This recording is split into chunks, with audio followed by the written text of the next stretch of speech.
Good morning everyone. तो पिछले class में हम लोग डिजिटल सर्किट और माइक्रो प्रोसेसर पढ़े थे। ठीक है, हम लोग जो है सिलेबस को डिस्कस किए थे कि क्या सिलेबस है। और आपका जो है मतलब कि चैप्टर नंबर 2 बूलियन अलजेब्रा को हम लोग स्टार्ट किए थे। ठीक है, तो बूलियन अलजेब्रा में हम लोग थ्योरम्स वगैरह पढ़े हैं कुछ, और वही वाला थ्योरम को हम लोग आज आगे जो है प्रोसीड करेंगे। तो अगला जो थ्योरम है उस थ्योरम का नाम है, अगला जो नेक्स्ट थ्योरम है कॉन्सेंसस थ्योरम। कॉन्सेंसस थ्योरम, और ये सब जितना भी थ्योरम है ये सब आपको जो है बीटेक का थर्ड सेमेस्टर में आप लोग को पढ़ना है।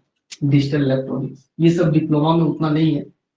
कॉन्सेंसस थ्योरम या इसी का एक और नाम है जिसको बोलते हैं रिडंडेंट थ्योरम। रिडंडेंट थ्योरम, ठीक है। ये सब जो है आपको कॉलेज वगैरह में पढ़ाई नहीं जाएगा, ये सब थ्योरम्स वगैरह। तो सबसे पहले हम लोग बात करते हैं कि ये जो हम लोग थ्योरम सीख क्यों रहे हैं। ठीक है, जैसे कल जो है हम लोग डिस्ट्रीब्यूशन थ्योरम सीखे, ट्रांसपोजिशन थ्योरम सीखे। आज हमारा जो है न्यू थ्योरम है जिसका नाम है कॉन्सेंसस थ्योरम या रिडंडेंट थ्योरम। अगर आपको थ्योरम नहीं आता है तो आप जो है बूलियन अलजेब्रा को सॉल्व कर सकते हैं, लेकिन जो है ये थोड़ा सा डिफिकल्ट बनेगा।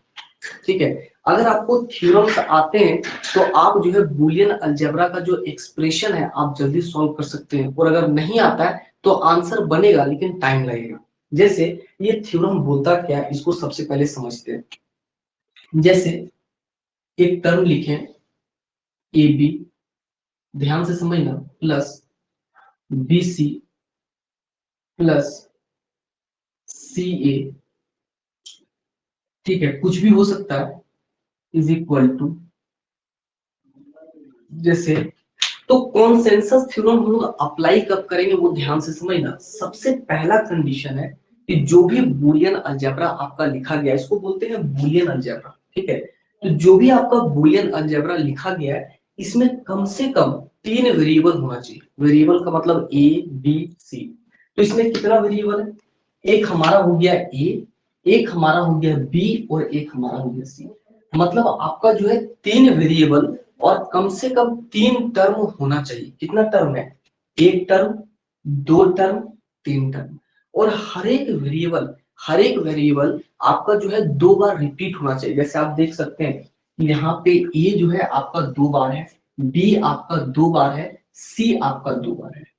और ये सब में कम से कम एक टर्म में आपका कॉम्प्लीमेंट होना चाहिए। तो एक टर्म में आपका क्या है, कॉम्प्लीमेंट। ठीक है, फिर से एक बार ध्यान से समझते हैं। जैसे सबसे पहला क्या है, सबसे पहला कि सर कम से कम 3 वेरिएबल होना चाहिए। इस थ्योरम का कंडीशन है कि कम से कम आपका जो है 3 वेरिएबल होना चाहिए। 3 वेरिएबल, तभी थ्योरम को अप्लाई कर सकते हैं। कितना वेरिएबल है, ए हो गया, बी हो गया और सी हो गया। और कम से कम आपका जो है कम से कम 3 वेरिएबल होना चाहिए, और 3 वेरिएबल में कम से कम एक में जो है आपका कॉम्प्लीमेंट होना चाहिए। ठीक है, या एक में कॉम्प्लीमेंट नहीं होना चाहिए। जैसे यहाँ पे देख सकते हैं कि आपका एक टर्म में एक वेरिएबल में आपका क्या है, कॉम्प्लीमेंट। और हर एक टर्म 2 बार रिपीट होना चाहिए। जैसे यहाँ पे देख सकते हैं कि जो वेरिएबल है ए ये 2 बार आया है, बी आपका 2 बार आया, सी आपका 2 बार आया। अगर इतना कंडीशन को फुलफिल करता है तो हम बोलेंगे ये कॉन्सेंसस थ्योरम जो है एप्लीकेबल है। यहाँ पे कॉन्सेंसस थ्योरम जो है हम लोग लगा सकते हैं। अगर ऐसा है तो आपको क्या करना है, जो भी आपका कॉम्प्लीमेंट वाला है, ठीक है, इसको हम लोग क्या पढ़ते हैं, इसको हम लोग बोलते हैं बार नहीं तो कॉम्प्लीमेंट।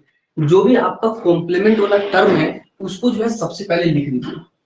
तो कॉम्प्लीमेंट वाला टर्म को सबसे पहले लिख दिए हम लोग, प्लस उसके बाद ध्यान से समझना, जो भी वेरिएबल में कॉम्प्लीमेंट है, जो भी वेरिएबल में कॉम्प्लीमेंट है वो वाला टर्म को आपको ढूंढना है।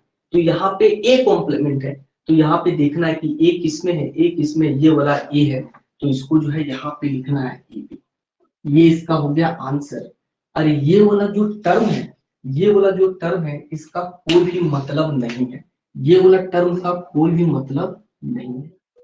ठीक है, मतलब ये जो BC है, BC को बोलेंगे कि ये हमारा रिडंडेंट टर्म है। रिडंडेंट का मतलब उसका कोई भी यूज नहीं है, इसीलिए इस थ्योरम का नाम रखा गया है रिडंडेंट थ्योरम। ये जो BC है इसको हम लोग बोलेंगे रिडंडेंट टर्म। रिडंडेंट टर्म ये जो है क्या है आपका रिडंडेंट टर्म है, रिडंडेंट टर्म। तो ये वाला थ्योरम जो है आपको ध्यान से समझना है। अगर ये वाला थ्योरम आपको समझ में आ गया तो बूलियन अलजेब्रा जो है सॉल्व करने में काफी आसानी होगी। फिर से एक बार समझते हैं क्या बोला जा रहा है कि कम से कम 3 टर्म होना चाहिए, 1 टर्म, 2 टर्म, 3 टर्म, और तीनों में से आपका जो है 3 वेरिएबल होना चाहिए। कितना वेरिएबल है? ए हो गया, बी हो गया, सी हो गया, और हर एक वेरिएबल आपका 2 बार रिपीट होना चाहिए। 2 बार रिपीट क्या है? ए, 2 बार ए, 2 बार बी, 2 बार सी। अगर ऐसा है तो सबसे पहले जो आपका कॉम्प्लीमेंट है, कॉम्प्लीमेंट वाला को सबसे पहले लिख देना है। और जो भी वेरिएबल पे कॉम्प्लीमेंट है, यहाँ पे कॉम्प्लीमेंट किसमें है? ए में है, तो ए वाला टर्म को यहाँ पे ढूंढना है। ये वाला टर्म ये है, तो यहाँ पे जो है ए बी हो जाएगा और बीसी आपका रिडंडेंट टर्म हो जाएगा।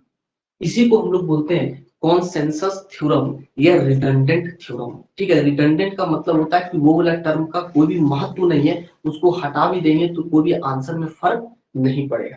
ये वाला कितने स्टूडेंट को समझ में आ गया थ्योरम? इसको जो है आपको रटना नहीं, ये समझना है, क्योंकि ये आपको चेंज कर देगा एग्जाम में। ठीक है, इसको समझना है, इसको रटना नहीं। जैसे एक एग्जांपल लेते हैं, एग्जांपल से जो है आपको ज्यादा समझ में आएगा। पहला example, y is equal to A B plus B bar C. ठीक है, इसको बहुत कोई बार बोलता है, बहुत कोई कॉम्प्लीमेंट बोलता है, ये दोनों जो है आपका क्या है? सेम है। आपको बताना है कि इसका जो है आंसर कितना होगा, बिना सॉल्व किए बताना, थ्योरम का यूज करके आपको बताना है कि इसका आंसर कितना होगा। इसका आंसर बताइए। इसमें ये बताओ कौन सा टर्म रिडंडेंट टर्म है, कौन सा जो टर्म है वो आपका रिडंडेंट टर्म है, कौन सा टर्म जो है रिडंडेंट टर्म है, आप लोग को बताना है ये वाला।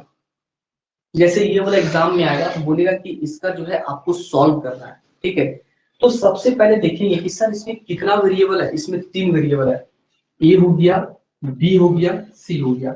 हर एक वेरिएबल 2 बार रिपीट हुआ है क्या? 2 बार रिपीट होना चाहिए। हाँ, 2 बार रिपीट हुआ। ए ए, बी बी, सी सी। अगर ऐसा है तो हम लोग बोलेंगे कि ये जो है रिडंडेंट थ्योरम है। रिडंडेंट थ्योरम का यूज करके इसका आंसर को निकाला जा सकता है। तो सबसे पहले क्या करेंगे, जो भी कॉम्प्लीमेंट है, कॉम्प्लीमेंट वाला को पहले लिखना है, कॉम्प्लीमेंट वाला को पहले लिखना है। ठीक है, कौन सा वेरिएबल में कॉम्प्लीमेंट है, कौन सा वेरिएबल में कॉम्प्लीमेंट है? बी पे कॉम्प्लीमेंट है तो बी वाला टर्म को ढूंढना है। बी वाला टर्म कौन सा है? बी वाला टर्म यहाँ पे है, इसका मतलब ये वाला यहाँ पे आएगा, तो यहाँ पे लिखेंगे ए बी। और ये जो टर्म है ए सी, ये जो टर्म है ए सी, इसका कोई भी महत्व नहीं है। ये जो ए सी है इसको हम लोग बोलेंगे रिडंडेंट टर्म है, तो इसका आंसर जो है हमारा ये वाला हो जाएगा। ठीक है, समझ में आ रहा है कि नहीं? ये सब समझना है। ठीक है, अगर आपको अच्छे से समझ में आएगा तो आपको सॉल्व करने में काफी आसानी होगी। जैसे आपका हो गया एसी, कुछ भी हो सकता है, ऐसा नहीं कि ये वाला कोई याद कर लिए। हम पहले भी बोले डिजिटल इलेक्ट्रॉनिक्स याद करने वाला सब्जेक्ट है ही नहीं, ये सिर्फ 10 10 10 करेगा और इससे ज्यादा कुछ नहीं करेगा। तो आपको जो है समझना है, इसका जो है आप लोग को आंसर बताना है। हम चाहते हैं कि आप लोग क्लास में अच्छी तरीके से समझ लें कि बाद में किसी भी प्रकार का प्रॉब्लम ना हो। इसका जो है आंसर आपको बताना है कि कौन सा टर्म यहाँ पे रिडंडेंट टर्म है। बस मेरा काम है आपको समझाना, आपको समझ में आ गया समझिए कि जो है आपका जो है चैप्टर जो है खत्म हो गया। इसमें कौन सा टर्म जो है रिडंडेंट टर्म है, आप लोग जल्दी जल्दी बताइए, क्योंकि सब्जेक्ट जो है काफी बड़ा है और हम नहीं चाहते हैं कि आपका जो है आप लोग बोलने का जो है प्रयास कीजिए। ठीक है, क्योंकि कमेंट हम उतना देखेंगे तब तक जो है टाइम निकल जाता है। तो यहाँ पे एडी जो टर्म है ये हमारा रिडंडेंट है, एडी टर्म का कोई भी यूज नहीं है।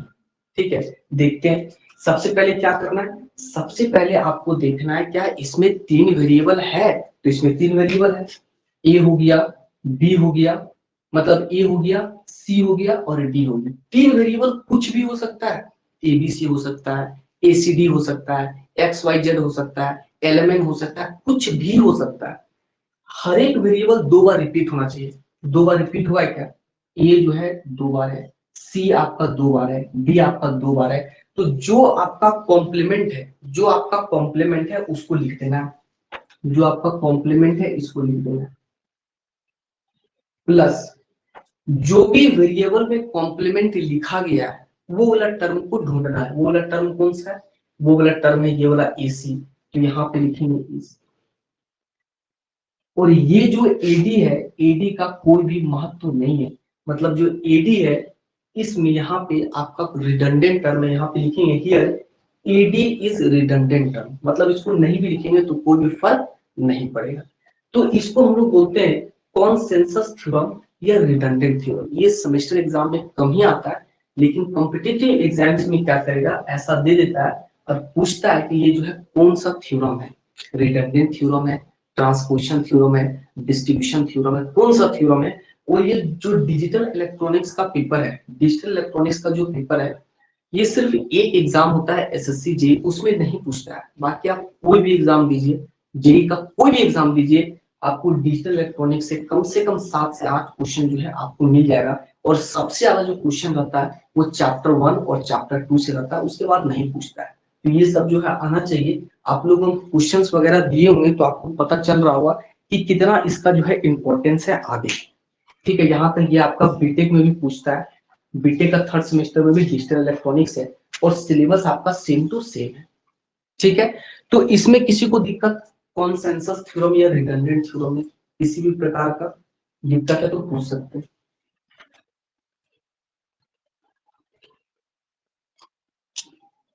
किसी को दिक्कत है तो पूछ सकते हैं जी। कॉन्सेंसस थ्योरम या रिडंडेंट थ्योरम में अगर आपको कोई दिक्कत है तो पूछ सकते हैं, नहीं तो हम लोग आगे बढ़ेंगे।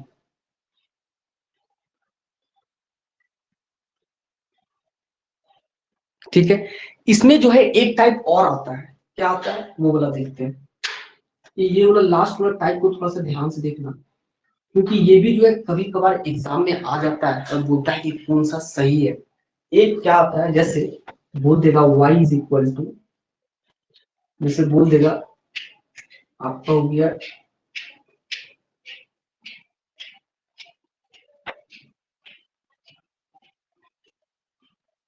इस तरीके से देगा। ठीक है, तो आप यहाँ पे बोलेंगे कि सर इसमें तो 3 में कॉम्प्लीमेंट है, लेकिन या ध्यान रखना कॉन्सेंसस थ्योरम का मतलब होता है कि या तो एक में कॉम्प्लीमेंट रहेगा या तो एक में कॉम्प्लीमेंट नहीं रहेगा।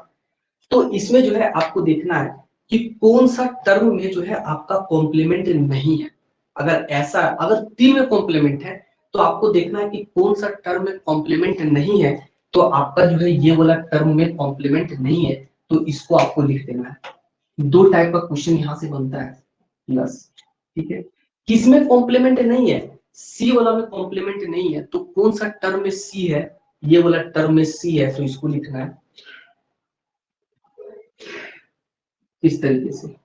ठीक है, और ये जो टर्म हो गया ये हो गया रिडंडेंट टर्म। तो आपको जो है ऐसे भी पूछ सकता है, आपको ऐसे भी पूछ सकता है। ठीक है, अगर एक टर्म में आपका कॉम्प्लीमेंट दिया है तो सबसे पहले उसको लिखना है, और वो वाला जिसमें भी कॉम्प्लीमेंट है वो वाला टर्म को आपको ढूंढना है और उसको जो है लिख देना है। ठीक है, और अगर 3 में कॉम्प्लीमेंट दिया है, अगर 3 में कॉम्प्लीमेंट दिया है तो जिसमें कॉम्प्लीमेंट नहीं दिया है उसको लिखना है पहले। ठीक है, उसको लिखने के बाद सी में कॉम्प्लीमेंट नहीं है तो सी वाला टर्म को ढूंढना है और ये वाला लिखना है। मतलब आपको जो है 2 टाइप का जो है क्वेश्चन आता है कॉन्सेंसस थ्योरम में। ठीक है, इससे बाहर आपका क्वेश्चंस नहीं आएंगे। तो ये वाला कितने स्टूडेंट को समझ में आ गया, एक क्वेश्चन जो है ये कॉन्सेंसस थ्योरम में अगर आपको कोई भी प्रकार का कोई भी प्रॉब्लम हो तो पूछ सकते हैं, नहीं तो हम लोग आगे बढ़ेंगे। किसी को दिक्कत, किसी को दिक्कत नहीं ना। अब जो है आगे हम लोग बढ़ते हैं, जो कि आपका सेमेस्टर एग्जाम में क्वेश्चन आता है वहां से, पहले आता था लेकिन अभी तो नहीं आ रहा है। ये आपका इंटरनल एग्जाम में भी आएगा, जिसका नाम है डी मॉर्गन्स लॉ या डी मॉर्गन्स थ्योरम। काफी इंपॉर्टेंट है। इसको ध्यान से समझना, एग्जाम में आता है, ये वाला सेमेस्टर एग्जाम में भी आता है और आपका जो है और सब एग्जाम्स में भी आता है। डी मॉर्गन्स थ्योरम काफी इंपॉर्टेंट है, इसको सबसे पहले समझना है डी मॉर्गन्स, क्योंकि बहुत कोई जो है डी मॉर्गन्स थ्योरम को जो है रट्टा मारता है और वो क्वेश्चंस में अप्लाई नहीं कर पाता है। तो कैसे समझना D Morgan's law? D Morgan's एक साइंटिस्ट का नाम है, ठीक है। डी मॉर्गन्स जो है एक साइंटिस्ट का नाम है, आप लोग नाम सुने होंगे D Morgan's. D Morgan's theorem भी बोल सकते हैं, डी मॉर्गन्स लॉ भी बोल सकते हैं, दोनों आपका सही है। तो डी मॉर्गन्स थ्योरम में दो लॉ है टोटल, ठीक है। डी मॉर्गन्स थ्योरम में टोटल दो लॉ है, फर्स्ट और ये है आपका सेकंड। तो डी मॉर्गन्स थ्योरम क्या बोलता है, जैसे a प्लस बी का होल कॉम्प्लीमेंट, ध्यान से समझना लॉ को, a प्लस बी का होल कॉम्प्लीमेंट। तो डी मॉर्गन्स थ्योरम में सिर्फ एक लाइन याद करना, break the line and change the sign, ठीक है। क्या याद करना है? Break the line, break the line कभी नहीं भूलोगे, and change the sign, and change the sign, ये वाला जो है आपको याद रखना है। Break the line and change the sign, क्या करना है? लाइन को सबसे पहले ब्रेक करना है, तो लाइन को ब्रेक कर देते हैं। तो लाइन को ब्रेक करेंगे तो कैसे लिखेंगे?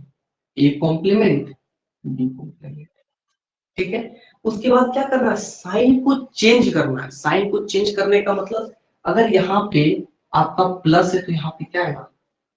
डॉट। आपको पता होगा ये आपका और गेट का ऑपरेटर है, ये आपका एंड गेट का ऑपरेटर है। तो ये हमारा जो है, इसको हम लोग बोलते हैं डी मॉर्गन्स थ्योरम का जो है फर्स्ट लॉ है।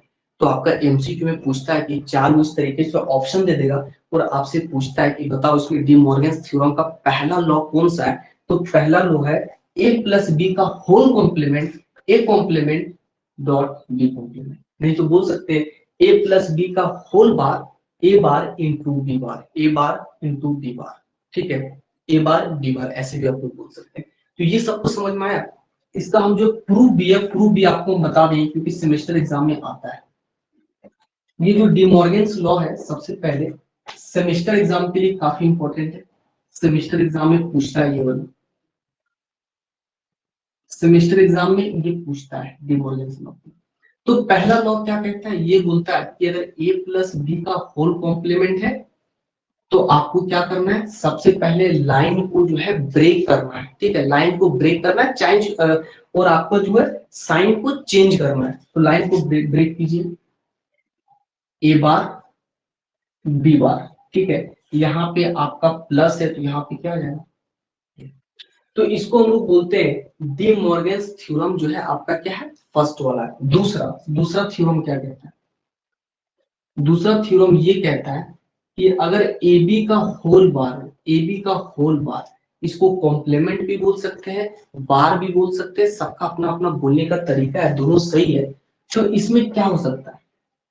बोल रहा है ए बी का होल कॉम्प्लीमेंट, तो क्या होता है? Break the line and change the sign, मतलब लाइन को पहले तोड़ना है फिर साइन को चेंज करना है। तो ये लाइन को तोड़ देते हैं, सबसे पहले लाइन को तोड़ दिए, लाइन को तोड़ दिए, ठीक है। तो यहाँ पे कुछ नहीं तो क्या है? डॉट है, तो डॉट हो जाएगा प्लस में। ये काफी इंपॉर्टेंट है और आपको जो है यहाँ तक इंटरव्यू में भी कभी कभार पूछ लेता है भाइवा वगैरह में, एक डी मॉर्गन्स थ्योरम जो है आपको बताना है। आपको इसी तरीके से सीरियल वाइज याद रखना है। बहुत कोई क्या करता है, इसको लिख देता है ऊपर, इसको लिख देता है नीचे, नहीं। एग्जाम में पूछता है कि कौन सा डी मॉर्गन्स थ्योरम फर्स्ट कौन सा है, तो आपको बोलना है ए प्लस बी का whole complement, A complement into B complement, ये फर्स्ट का है। दूसरा है ए बी का whole complement, A complement plus B complement. ये काफी फेमस क्वेश्चन है और अगर आप एमसीक्यू क्वेश्चंस उठा के देखेंगे तो हर साल कोई भी एग्जाम हो इंडिया में यहाँ से क्वेश्चन आता ही आता है, ठीक है। तो ये आपको क्या करना है? याद करना, लेकिन समझ के याद करना है। लेकिन एग्जामिनेशन में इसको जो है 8 मार्क्स का प्रूव करने के लिए देता है कि आपको प्रूव करना है कि ए प्लस बी का होल कॉम्प्लीमेंट जो है A complement into B complement होता है, इसको करना है प्रूव। तो हम इसको कर देते हैं प्रूव। एक जो है हम करेंगे, एक आप लोग खुद से करना। तो ये वाला थ्योरम में किसी को दिक्कत है तो बताओ, नहीं तो इसको प्रूव कर देते हैं क्योंकि सेमेस्टर एग्जाम में प्रूव करने के लिए आता है। ये वाला थ्योरम में अगर किसी को दिक्कत है तो पूछ सकते हैं, डी मॉर्गन्स थ्योरम काफी इंपॉर्टेंट है और यहाँ से क्वेश्चंस आता ही आता है, क्वेश्चंस सेमेस्टर एग्जाम में। किसी को दिक्कत कि कैसे जो है सॉल्व करना है, तो सबसे पहले इसको करना है प्रूफ। तो प्रूफ का मतलब आप लोग को पता होगा कि LHS is equal to RHS। तो देखिएगा ध्यान से कि प्रूफ कैसे करेंगे। तो यहाँ पे ले लेते हैं ए, ठीक है, यहाँ पे ले लेते हैं बी, इस तरीके से ध्यान से समझना। ये टेबल को समझना, ध्यान से रटना नहीं है। अगर आप चाहोगे ना कि डिजिटल इलेक्ट्रॉनिक्स को रट्टा मार के चल जाए एग्जाम में, तो रट्टा पॉसिबल नहीं है। 1010 इतना 10 होगा कि कंफ्यूजन हो जाएगा, इसलिए ध्यान से समझना। यहाँ पे लिखें ए, यहाँ पे लिखें बी, यहाँ पे लिख देते हैं ए प्लस बी, ठीक है, यहाँ पे लिख देते हैं ए प्लस बी। चलो ये टेबल थोड़ा सा बड़ा बना लेते हैं, तो क्या होगा कि LHS और RHS सभी में आ जाएगा। एक ही में बना देते हैं। पहला का हम प्रूफ कर दे रहे हैं, दूसरा का आप लोग को खुद से प्रूफ करना है। कैसे प्रूफ करेंगे ध्यान से समझना। एग्जाम में ये दोनों प्रूफ करने के लिए आता है 8 मार्क्स में। ये आपका 2019 का क्वेश्चन है, हो सकता है रिपीट कर दे, इसलिए ध्यान से समझना। और अगर सेमेस्टर एग्जाम में नहीं आए तो आपका जो है जब भाइवा होगा या आपका जब इंटरनल एग्जाम होगा तो डी मॉर्गन्स थ्योरम से क्वेश्चन आता है। तो सबसे पहले यहाँ पे लिख देते हैं ए, यहाँ पे लिख देते हैं बी, टेबल बना लेते हैं, ठीक है, टेबल बना लेते हैं। यहाँ लिख देते हैं ए प्लस बी, यहाँ पे लिख देते हैं ए प्लस, यहाँ पे लिख देते हैं आपका ए बी। आप लोग रेगुलर क्लास को ज्वाइन कीजिए, क्वेश्चन पढ़िए, ठीक है, पढ़ने में मजा आएगा और हमको पढ़ाने में भी मजा आएगा। अगर ऐसे आप लोग चुपचाप रहेंगे तो हमको नहीं लगता है डिजिटल इलेक्ट्रॉनिक्स और मशीन पढ़ा पाएंगे नेटवर्क, क्योंकि ये सेकेंड सेमेस्टर वाला नहीं है। ये ऐसा नहीं है कि 2 क्वेश्चन बता देंगे बोलेंगे पढ़ लीजिए काम हो जाएगा, कोई फायदा नहीं है। इसलिए इंटरेस्टिंग से पढ़ना, अच्छा लगेगा आपको, जो है आगे भी काम आएगा। तो यहाँ पे ए प्लस बी का होल कॉम्प्लीमेंट, और यहाँ पे हो गया ए बी का होल कॉम्प्लीमेंट। एक काम करते हैं, इसको जो है LHS RHS करके ही बनाते हैं, नहीं तो आपको जो है कंफ्यूजन हो जाएगा, कंफ्यूजन हो जाएगा, ठीक है। LHS RHS करके बना देते हैं। तो यहाँ पे आपका हो जाएगा ए प्लस, यहाँ पे आपका हो जाएगा ए कॉम्प्लीमेंट, और यहाँ पे ले लेते हैं आपका बी कॉम्प्लीमेंट, यहाँ पे ले लेते हैं ए प्लस बी का होल कॉम्प्लीमेंट, और यहाँ पे ले लेते हैं ए कॉम्प्लीमेंट बी कॉम्प्लीमेंट। आप लोग कैसे भी बना सकते हैं, कोई फर्क नहीं पड़ेगा। हम चाहते हैं कि ऐसे बनाए कि आप लोग को समझना है, इतना टेबल बनानी है, ठीक है। पहला वाला को जो है हम लोग लिए, ठीक है। तो सबसे पहले ए बी है, कितना वेरिएबल है, 2 वेरिएबल है। जब भी 2 वेरिएबल होता है कितना कॉम्बिनेशन बनता है, 4 कॉम्बिनेशन बनता है, याद रखना। कौन सा कॉम्बिनेशन, 0 बनेगा, 0 0, ठीक है, 0 1 1 0, और यहाँ पे हो गया 1 1, ठीक है, ऐसे करना है। उसके बाद ए plus B, A plus B, तो ए प्लस बी को ऐड करना है। तो 0 प्लस 0 0, 0 प्लस 1 1, 1 प्लस 0 1, और 1 प्लस 1 1 हो गया, ठीक है। उसके बाद बोला है ए कॉम्प्लीमेंट। कॉम्प्लीमेंट का मतलब होता है कि अगर 0 है तो 1 में चेंज करना है, 1 है तो 0 में चेंज करना है। तो बोला है ए कॉम्प्लीमेंट, तो ए कौन वाला है, ये वाला ए है। तो यहाँ पे 0 है तो लिख देते हैं 1, यहाँ पे 0 है इसको लिख देते हैं 1, यहाँ पे 1 है इसको लिखते हैं 0, यहाँ पे 1 है इसको लिख देते हैं 0, ठीक है। तो आपको जो है क्या करना है, कॉम्प्लीमेंट वगैरह में ये जो कॉम्प्लीमेंट है इसको जो है आपको जस्ट उल्टा करना है, ठीक है। अगर 1 है तो 0 में कन्वर्ट करना है, 0 है तो 1 में कन्वर्ट करना है। अब जैसे यहाँ पे देखिए, जैसे बी कॉम्प्लीमेंट है, ठीक है, तो बी वाला लॉजिक को ध्यान से देखना है। तो बी वाला लॉजिक को ध्यान से देखना है। यहाँ पे 0 है तो आप 1 लिखिए, 1 है तो आपको 0 लिखना है, ठीक है। 0 है तो यहाँ पे 1 लिखना है, और 1 है तो आपको लिखना है 0। अरे ए प्लस बी का होल कॉम्प्लीमेंट का मतलब क्या हुआ, इसका मतलब हुआ कि ये हमारा LHS है, यही हमारा क्या है, LHS है, और ये हमारा RHS है। तो देखते हैं कि LHS और RHS जो है बराबर आता है कि नहीं आता है। तो बोल रहा है कि a प्लस बी का whole complement, a plus B का होल कॉम्प्लीमेंट का मतलब क्या हुआ कि a प्लस बी का जो भी वैल्यू आया उसको रिवर्स करके लिखना। तो a प्लस बी कितना आया 0, तो 0 का क्या होगा 1 होगा, ठीक है। 1 है a प्लस बी, तो 1 का क्या होता है 0, 1 का 0, 1 का 0, तो यहाँ पे लिख दूं 0, ठीक है। अब बोल रहा है a bar into B bar, तो a bar into B bar, ठीक है, a bar into B bar, तो 1 इंटू 1 कितना हो गया 1 हो गया, 1 इंटू 0 0 हो गया, 0 इंटू 1 0 हो गया, और 0 इंटू 0 0 हो गया। तो आप लोग यहाँ पे देख सकते हैं कि LHS बराबर RHS हो गया। तो आपका डी मॉर्गन्स थ्योरम पहला जो है वो हमारा प्रूव हो गया। तो ये हमारा पहला थ्योरम जो है प्रूव हो चुका है। किसी को दिक्कत कैसे लिखें, सिर्फ 1010 करके आपको लिखना है, और सेमेस्टर एग्जाम में 100% गारंटी है कि ये क्वेश्चन आता है सेमेस्टर एग्जाम में। तो पहला क्वेश्चन जो है, पहला जो थ्योरम है ये हम आपको प्रूव कर चुके हैं। आप लोग यहाँ पे देख सकते हैं कि LHS बराबर RHS हो गया, क्योंकि LHS में भी 1,000 और RHS में भी 1,000। तो ये जो हमारा पहला थ्योरम है ये थ्योरम हमारा ऑलरेडी प्रूव हो चुका है।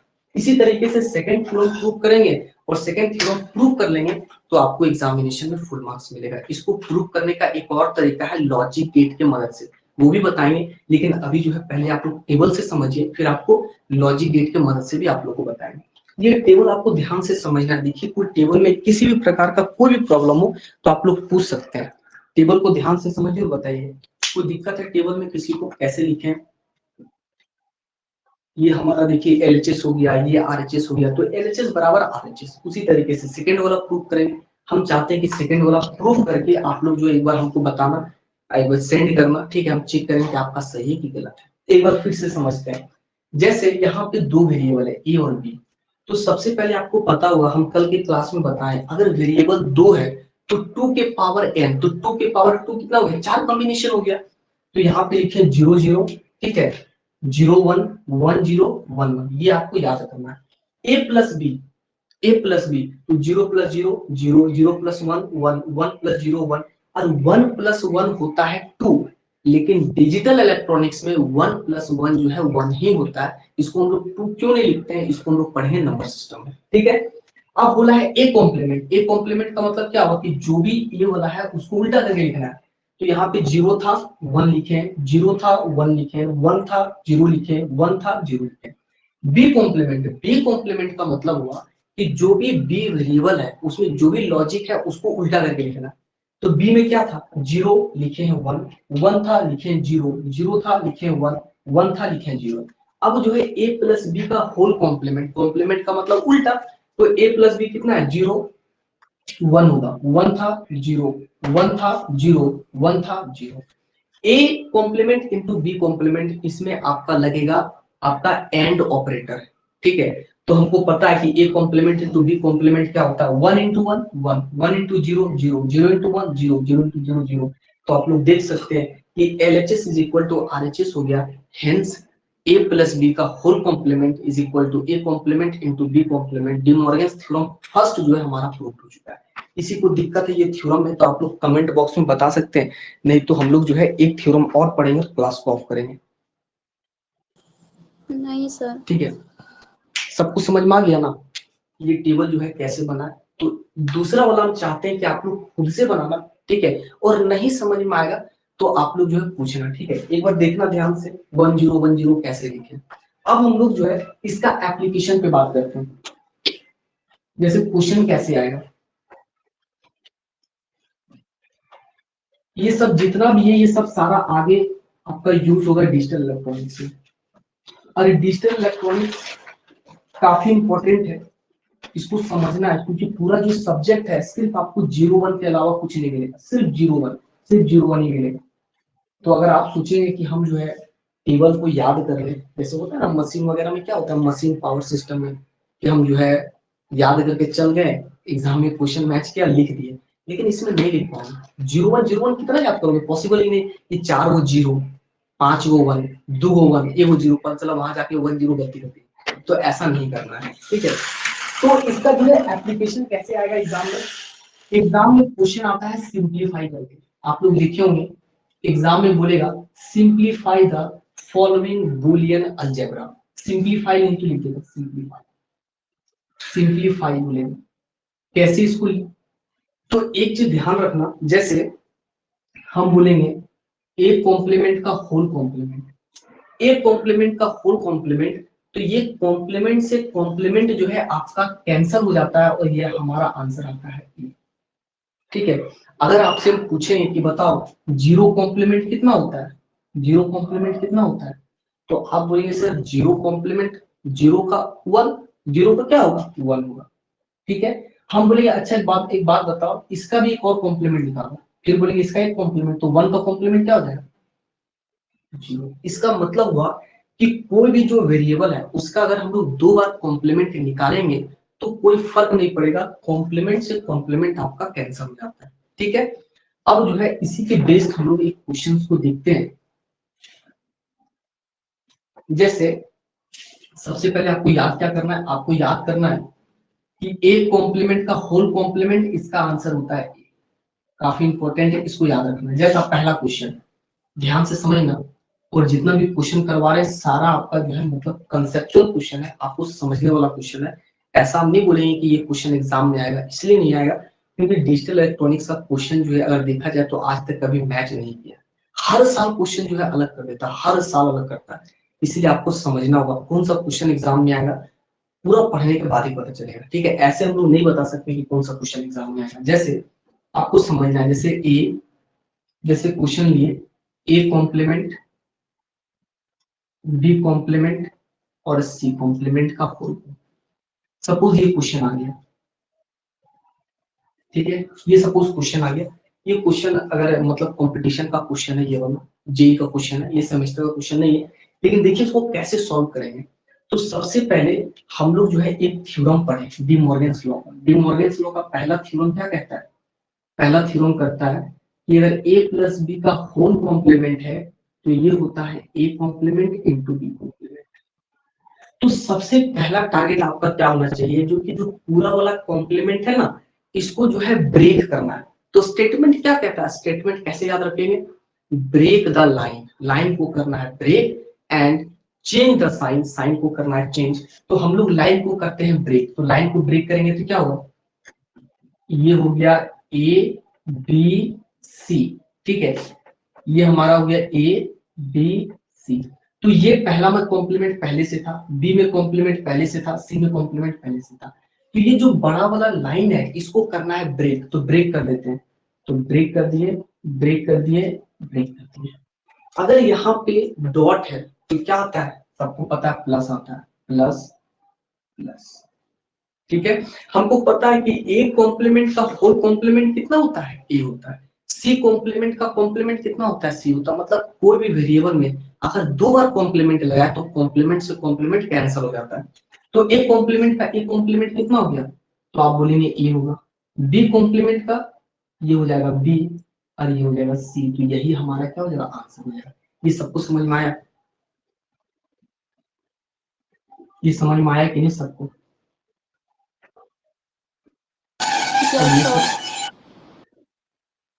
तो ये वाला क्वेश्चन जो है आप लोग को बताना है,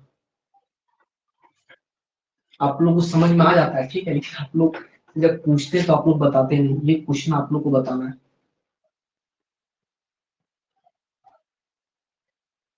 ये क्वेश्चन जो है, चलो ये ऐसा क्वेश्चन है, ठीक है, ये क्वेश्चन को आपको बताना है, कितना आंसर हुआ। जब तक आप लोग बोलेंगे नहीं हमको कैसे पता चलेगा कि आपको समझ में आ रहा है कि नहीं आ रहा है। कितना आंसर होगा, वन प्लस वन का कॉम्प्लीमेंट है, डॉट है, जीरो प्लस जीरो का कॉम्प्लीमेंट। जब आप लोग आंसर को बताएंगे, हो सकता है क्या होगा, ज्यादा से ज्यादा गलत होगा, गलत होगा तो एटलीस्ट हमको पता तो चलेगा कि आपका जो है ये वाला गलत हो रहा है, ये वाला नहीं होना चाहिए। और कोई बच्चा अगर नहीं पूछेगा तो तब तो कोई नहीं जान सकता, इसलिए पूछना जरूरी है। इसका क्या आंसर हो सकता है आप लोग सोच के बताइए, गलत होगा डजंट मैटर, लेकिन हम लोग को बताना है। कितना होगा, 1 + 0। देखिए सबसे पहले क्या करना है, जो भी आपका ब्रैकेट है ना, ब्रैकेट, इस ब्रैकेट को सबसे पहले सॉल्व कीजिए। तो 1+1 डिजिटल इलेक्ट्रॉनिक्स में कितना होता है, 1+1 1 होता है 1 डिजिटल इलेक्ट्रॉनिक्स में, तो हम लिख दिए 1। ठीक है, इसका ऊपर में कॉम्प्लीमेंट डॉट। 0+0 कितना होता है, 0, 0 का कॉम्प्लीमेंट। तो 1 का कॉम्प्लीमेंट कितना होता है, 1 का कॉम्प्लीमेंट 0, और 0 का कॉम्प्लीमेंट कितना होता है 1, तो 0 × 1 कितना होता है 0, तो आंसर आपको 0। ऐसे सॉल्व करना है। और ये वाला जो है आपको अच्छे से सॉल्व करने आना चाहिए। अगर ये वाला सॉल्व करने आ गया तो आपका लॉजिक गेट मजा आएगा पढ़ने में। ठीक है, फिर आपका कॉम्बिनेशनल सर्किट, सीक्वेंशियल सर्किट, मतलब एक तरीके से बोल सकते हैं कि डिजिटल इलेक्ट्रॉनिक्स का जो है ये सब बेसिक सा फॉर्मूला है। अगर ये स्ट्रॉन्ग है तो आगे समझ में आएगा, अदरवाइज समझ में नहीं आएगा। तो ये सब जो है अच्छे से आपको समझना है। एक क्वेश्चन कम से कम एटलीस्ट और देखते हैं, किसी को दिक्कत ये दोनों क्वेश्चन में, किसी को दिक्कत है तो पूछ सकते हैं। थ्योरम इसलिए हम पढ़ा है, और जो भी प्रैक्टिस क्वेश्चन देते हैं तो आप लोग जो है बनाया कीजिए कि हाँ चलो। और अगर आप लोग बनाते हैं तो आज तक कोई बच्चा हमको पूछा ही नहीं कि सर ये क्वेश्चन बता दीजिए या ये हमको समझ में नहीं आ रहा, कभी नहीं। हो सकता है क्लास में पूछने में हो सकता है डर लगता होगा, तो ऐसे तो पूछ ही सकते हैं कि सर ये क्वेश्चन बता दीजिए, नहीं समझ में आ रहा, तब समझे कि चलो आप लोग पढ़ाई कर रहे हैं। आज तक कोई बच्चा पूछा ही नहीं नेटवर्क का एक भी क्वेश्चन, या डिजिटल का आज तक कोई पूछा ही नहीं। इसी तरह मशीन स्टार्ट करेंगे, मशीन में पढ़ाते जाएंगे, एक भी क्वेश्चन नहीं आएगा कि क्या होता है। ऐसा तो नहीं कि 100 का 100% समझ में आ जाता होगा। एक क्वेश्चन आप लोग जो है खुद से ट्राई करना, नहीं तो चलो इसको हम ही बता देते हैं। बड़ा क्वेश्चन है, जैसे y is equal to A plus, student पूछे तो एटलीस्ट हमको पता चले कि चलो आप लोग पढ़ाई कर रहे हैं। आप लोग तो कुछ पूछते नहीं है, फिर पढ़ने का क्या फायदा। जो भी पढ़ा रहे हैं हो सकता है समझ में आता होगा। ये है जैसे, ठीक है, ये वाला, इसको जो है सॉल्व करना है। इस तरीके से क्वेश्चन जो है आपका कंपटीशन में आता है कि आपको सोल्व करना है। ठीक है, तो इसको जो है अगर आपको थ्योरम्स आते हैं तो बहुत आसानी से सॉल्व कर सकते हैं। यहाँ पे आप लोग देख सकते हैं कि ये दोनों में थ्योरम लगा सकते हैं क्या, कौन सा थ्योरम लगेगा बताओ, ये दोनों टर्म, ये दोनों टर्म में कौन सा थ्योरम लगेगा। एक थ्योरम लग रहा है इसमें, पहला थ्योरम क्या था, ट्रांसपोजिशन थ्योरम लग रहा है। यहाँ पे देखिए ध्यान से, क्योंकि पहला वाला लेटर और इसमें पहला वेरिएबल दोनों का सेम है, और जब दोनों का सेम होता है तो क्या होता है, ये होता है ए प्लस, यहाँ पे बी इंटू बी बार, तो यहाँ पे हो जाएगा बी इंटू बी बार, ऐसे। और यहाँ पे क्या है, ए प्लस सी का होल कॉम्प्लीमेंट का कॉम्प्लीमेंट। ये सबको समझना है कि ये दोनों टर्म को ऐसा क्यों लिखे, क्योंकि इसमें थ्योरम लग रहा है, वो है हमारा ट्रांसपोजिशन थ्योरम। ये क्या कहता है कि ए प्लस बी, ये वो हम करवाए होंगे, अरे ए प्लस सी है, तो जो आपका आंसर होता है ये होता है A plus B C. Theorem याद है तो आप सॉल्व कर सकते हैं, नहीं तो नहीं समझ में आएगा। तो यही वाला थ्योरम यहाँ पे लगाएं, ए plus B, A plus C तो होता है ए प्लस बी सी, तो वही वाला यहाँ पे लिखे ए और बी इंटू बी कॉम्प्लीमेंट। और कल के क्लास में सभी को बताए थे कि बी इंटू बी कॉम्प्लीमेंट का जो वैल्यू होता है ये होता है हमारा 0। बी इंटू बी कॉम्प्लीमेंट का वैल्यू कितना होता है, 0 होता है। तो जब इसको सॉल्व करेंगे तो ये हो जाएगा ए, ब्रैकेट में हो जाएगा ए प्लस सी का होल कॉम्प्लीमेंट। अब जो इसको सॉल्व कर दीजिए तो ए इंटू ए कितना होता है, ए होता है, और ये जो है ए प्लस सी कितना होता है, ए सी होता है। अब यहाँ से जो है कॉमन ले लीजिए ए, अगर ए कॉमन लेंगे तो ब्रैकेट में क्या बचेगा, 1 प्लस सी और होल कॉम्प्लीमेंट। और हम बताए थे कि 1 प्लस समथिंग कितना होता है, 1 प्लस समथिंग होता है 1। तो ये हो जाएगा ए का होल कॉम्प्लीमेंट, तो यही जो है हमारा क्या हो जाएगा, आंसर हो जाएगा। देखिए कितना सिंपल से बन गया। अगर आप थ्योरम का यूज नहीं करेंगे, अगर यहाँ पे ट्रांसपोजिशन थ्योरम का यूज नहीं करेंगे तो पूरा बोर्ड भर जाएगा। इसलिए हम थ्योरम पढ़ाएं कि थ्योरम से जल्दी बनता है। तो ये इसका जो है सॉल्यूशन हो गया। प्रैक्टिस नहीं करेंगे डिजिटल कुछ भी समझ में नहीं आएगा। डिजिटल सबसे डिफिकल्ट है और सबसे ज्यादा लटकोगे इसी में, डिजिटल में। आया सबको समझ में। ये सब आप लोग प्रैक्टिस करते हो जी, हमको तो नहीं लग रहा है कि कोई बच्चा ये सब जाके मतलब कि फ्री टाइम में कि चलो आज सर क्या पढ़ाएं, थोड़ा सा देखते हैं, प्रैक्टिस करके देखते हैं समझ में आ रहा है कि नहीं आ रहा है। हमको तो नहीं लग रहा है कोई ऐसा करता होगा। अगर ऐसा करते हो तो क्वेश्चन आप लोग जरूर पूछेंगे, ये समझ में नहीं आ रहा है, ये वाला कैसे किया। अब एक डिफिकल्ट क्वेश्चन बना रहे हैं तो आप लोग बोलते हैं हाँ समझ में आ गया, इसका मतलब है कि नहीं। ये सब क्वेश्चन एक बार में समझने वाला क्वेश्चन नहीं है, जहां तक हमको पता है। और अगर एक बार में समझ में आ जाता है तब तो एक्स्ट्रा टैलेंट हो आप लोग। किसी को दिक्कत ये क्वेश्चन में? एक थ्योरम लास्ट करेंगे। इसमें जो है देखिए सबसे पहले इसमें 3 टर्म है, ठीक है, 1 टर्म 2 टर्म 3 टर्म। तो सबसे पहले जो भी आपका बेसिक बेसिक थ्योरम है उस थ्योरम को अच्छे से याद होना चाहिए, मतलब समझ के आपको याद होना चाहिए। तो यहाँ पे a plus B A plus C, तो ट्रांसपोजिशन थ्योरम क्या कहता है? ट्रांसपोजिशन थ्योरम कहता है कि जो पहला वेरिएबल है उसको जो है एज इट इज लिखना है। तो पहला वेरिएबल यहाँ पे a है प्लस ये दोनों का प्रोडक्ट, ये हम पढ़ाएं कल का क्लास में, ये b इंटू सी। तो उसी तरीके से ये दोनों टर्म में पहला वाला को लिखना है a, तो पहला वाला को लिखे a, और b बार इंटू बी, तो b बार इंटू बी लिखे, a प्लस सी लिखे। और आप लोग को पता है कि b इंटू बी बार जो होता है वो 0 होता है, कल के क्लास में बताएं। तो यहाँ पे बचा a, यहाँ पे बचा a प्लस सी। अब a इंटू a कितना होता है? a होता है, a इंटू सी होता है ac, a को कॉमन लेंगे तो 1 प्लस सी आता है। और हमको पता है कि 1 प्लस समथिंग कितना होता है? 1 होता है, तो आपका आंसर बचेगा a कॉम्प्लीमेंट। ठीक है, एक जो है ट्रांसपोजिशन थ्योरम सेकंड है, एक लास्ट करते हैं, उसके बाद हम लोग आगे बढ़ते हैं।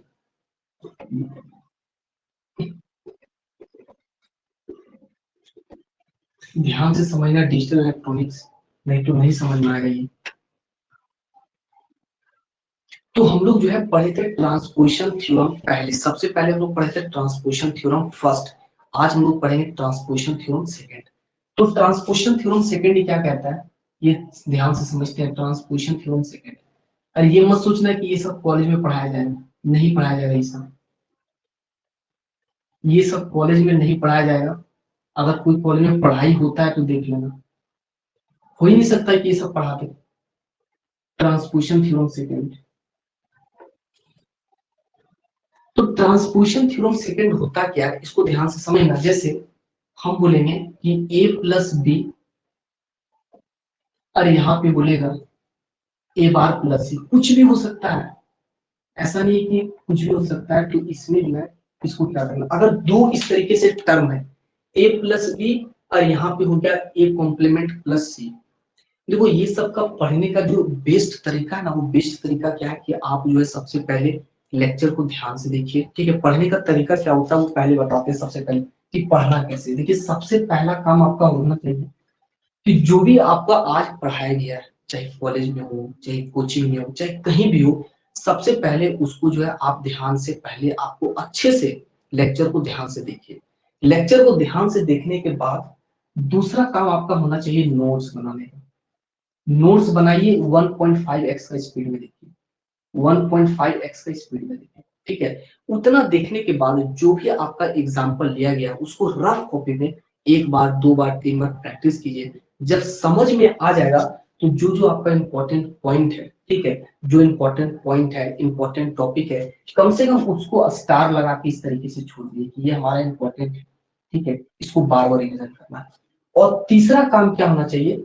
तीसरा काम आपका होना चाहिए रिवीजन। बस इतना अगर आप कर लेते हैं तो समझिए कि आप लोग हो गया। जब फिर कल पढ़ेंगे तो कल वाला का सबसे पहले नोट्स बनाएंगे, ठीक है। कल वाला का सबसे पहले आपका नोट्स बनाएंगे, फिर आपका जो है रिवीजन करेंगे।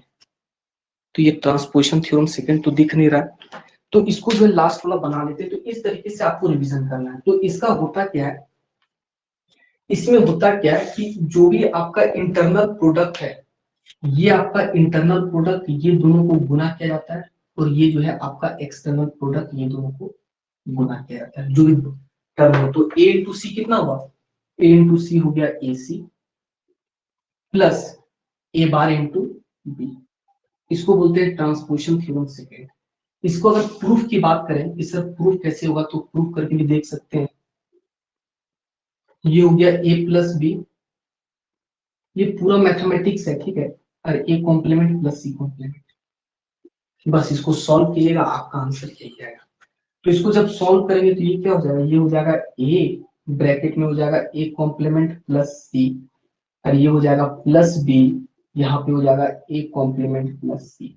इस तरीके से ब्रैकेट को ओपन कीजिए, तो ब्रैकेट को ओपन करेंगे तो ये हो जाएगा ए इंटू ए बार प्लस ए सी हो जाएगा प्लस ए बार बी प्लस बी सी। तो हम लोग को पता है कि a इंटू ए बार कितना होता है, a इंटू ए बार होता है 0, कल की क्लास में पढ़े। तो a इंटू ए बार आपका हो गया 0, a इंटू ए बार आपका क्या हो गया 0 हो गया। अब ये तीनों टर्म को देख के आपको बताना है कि कोई सा यहाँ पे कोई थ्योरम का यूज हो रहा है क्या। ध्यान से देखिए, आज की क्लास में ही पढ़ा है, यहाँ पे जो है कोई थ्योरम यूज हो रहा है क्या। अगर इसको सॉल्व करेंगे तो काफी बड़ा होगा, लेकिन यहाँ पे थ्योरम का यूज हो रहा है। कौन सा थ्योरम यूज हो रहा है आप लोग को बताना है। एसी कौन सेंसस थ्योरम यूज हो रहा है, तो इसमें कौन सा रिडंडेंट टर्म कौन सा है, इसमें जो रिडंडेंट टर्म कौन सा है, कोई एक टर्म है जिसमें रिडंडेंट टर्म है, वो कौन सा है, वो है हमारा बीसी है। ठीक है, तो आंसर क्या आएगा, आंसर आएगा आपका AC plus A complement B. ये आपका आंसर हो जाएगा। आप लोग देख सकते हैं कि ऐसे लिखिए चाहे ऐसे लिखिए, अगर आपको ये वाला थ्योरम आता है तो आप एक लाइन में लिखेंगे, आप सेमेस्टर में भी यूज कर सकते हैं, कहीं भी यूज कर सकते हैं। और अगर आपको थ्योरम नहीं आता है तो आप इतना लंबा चौड़ा लिखना होगा। ठीक है, तो ये थ्योरम आपको याद होना चाहिए। याद होने का मतलब प्रैक्टिस होना चाहिए। ठीक है, तो हम जो है जितना भी थ्योरम करवाए हैं इसमें से आपको 4 से 5 क्वेश्चन आज हम सेंड करेंगे। आप लोग कोशिश करना थ्योरम को प्रैक्टिस करने का, कैसे सॉल्व करेंगे। ठीक है, और सभी को बना के हमको सॉल्व करके सेंड करो। तो नेक्स्ट क्लास में हम लोग मिलते हैं इसी को आगे लेकर, लेकिन ये सब स्ट्रॉन्ग कीजिए क्योंकि ये हमारा बेसिक है। ठीक है, तो हम लोग शाम वाला क्लास में मिलते हैं, नेटवर्क थ्योरी में चैप्टर नंबर 2 को स्टार्ट करेंगे। ठीक है, थैंक यू। किसी को कुछ प्रॉब्लम है तो पूछ सकते हैं। ये तो क्लास को ऑफ करेंगे। अब हम बार बार आपसे आपसे मेरा हम्बल रिक्वेस्ट है कि डिजिटल इलेक्ट्रॉनिक्स का अगर आपको आगे नहीं भी पढ़ना है तो कम से कम डिजिटल इलेक्ट्रॉनिक्स को अच्छे से पढ़िए, कम से कम डिजिटल इलेक्ट्रॉनिक्स को और नेटवर्क थ्योरी को, क्योंकि ये सेमेस्टर में बैक लग जाता है। और अगर आप सिंसियर स्टूडेंट हैं तो सभी सब्जेक्ट को अच्छे से पढ़िए, लेकिन डिजिटल इलेक्ट्रॉनिक्स को थोड़ा सा अच्छे से पढ़ना है क्योंकि ये पूरा लॉजिक है। इसमें इसमें कब क्या हो जाएगा कहना मुश्किल है, सिर्फ 1010 करेगा। तो स्टार्टिंग से ध्यान से पढ़ना, पूरा एक एक टॉपिक आप लोग को पढ़ाएंगे और आपसे ये जो भी कंटेंट है इसका एक प्रॉपर नोट्स होना चाहिए। ठीक है, क्लास को ऑफ करते हैं।